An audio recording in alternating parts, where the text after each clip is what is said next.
किरण चौधरी कोई आम शख्सियत नहीं है। आप इनकी शैली देखो, ये हमेशा पॉजिटिव बात करती है। देखो उदय भान जी ने पहले जो टिप्पणी की थी, मैं समझता हूँ वो भी उन्होंने ठीक नहीं दी।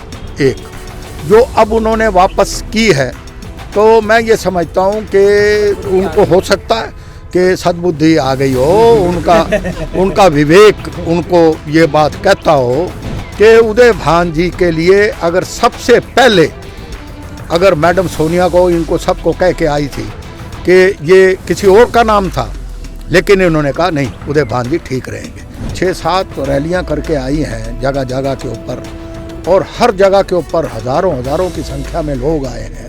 तो इतना ही कहना चाहता हूँ कि जो लोग किरण चौधरी की शख्सियत के मुतल्लक जो कोई टिप्पणी करता है, वो अपने आप को छोटा करता है। किरण चौधरी 5 बार की तो एमएलए है, 35 साल पहले डिप्टी स्पीकर दिल्ली विधानसभा की रही हैं, और चौधरी बंसी लाल जो आर्किटेक्ट थे इस हरियाणा के, और सबसे मैं अगर किसी को मानता हूं तो वो चौधरी बंसी लाल जी, जिन्होंने टूरिज़्म को बढ़ावा दिया। अगर SYL के ऊपर किसी ने दबाव डाल के अगर उनको मजबूर किया पंजाब को, तो उनका नाम भी चौधरी बंसी लाल जी था। तो उनकी पुत्रवधू हैं, तो अभी 6-7 रैलियां करके आई हैं जगह जगह के ऊपर, और हर जगह के ऊपर हज़ारों की संख्या में लोग आए हैं। ये कोई सिंह और बंसीलाल इतनी बड़ी शख्सियत थे, लेकिन आज क्या कारण है कि कुछ पार्टी के कुछ नेता उनको दबाने के, उनके परिवार को दबाने में लगे हुए हैं? देखिए, इसमें मैं उनकी सोच से अलग हूँ। मैं ये कहता हूँ कि यही कांग्रेस पार्टी है।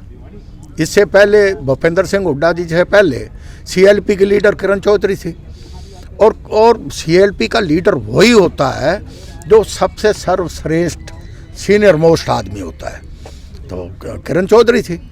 किरण चौधरी कोई आम शख्सियत नहीं है। आप इनकी शैली देखो, ये हमेशा पॉजिटिव बात करती है। इन्होंने कभी भी PCC प्रेसिडेंट के मुतल्लिक भी कोई ऐसी टिप्पणी नहीं की, लेकिन ये एक दुर्भाग्य मान लो।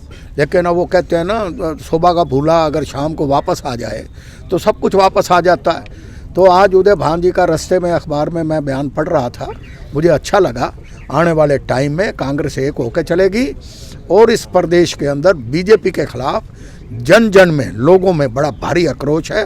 कांग्रेस की सरकार बनेगी, और किरण चौधरी ऐसे ही चमचमाती रहेंगी जैसे आज आप उनको देख रहे हो। कांग्रेस भारत जोड़ रही है और हरियाणा में स्थिति इससे विपरीत है, इसकी वजह क्या मानते हैं? मैंने पहले भी बयान दिया है कि आदमपुर के अंदर लोगों ने कुलदीप बिश्नोई को वोट नहीं दिया, लोगों ने BJP को वोट नहीं दिया। वो तो श्रद्धा सुमन पेश किए हैं चौधरी भजनलाल जी को, उनके कामों को। वो दुख सुख में जाया करते थे, लोगों से उनका मेल मिलाप था। तो इसलिए आप ये समझ के चलो कि आने वाले टाइम में हर मुद्दे में भारतीय जनता पार्टी फेल है।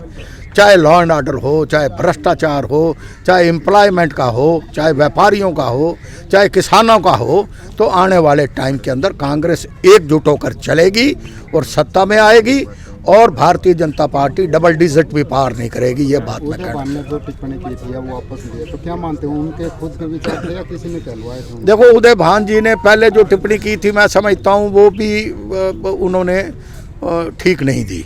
एक जो अब उन्होंने वापस की है, तो मैं ये समझता हूँ कि उनको हो सकता है कि सद्बुद्धि आ गई हो, उनका विवेक उनको ये बात कहता हो। और मैं तो, अगर किसी को पता ना हो, मैडम तो गाड़ी लैंग्वेज में बात करती हैं, लेकिन मैं ये बताता हूँ कि उदय भान जी के लिए अगर सबसे पहले अगर मैडम सोनिया को इनको सबको कह के आई थी कि ये किसी और का नाम था, लेकिन इन्होंने कहा नहीं, उदय भान जी ठीक रहेंगे। तो इसलिए सद्बुद्धि आ गई, अच्छी बात है, इट्स गुड, और कांग्रेस के लिए भी अच्छी बात है।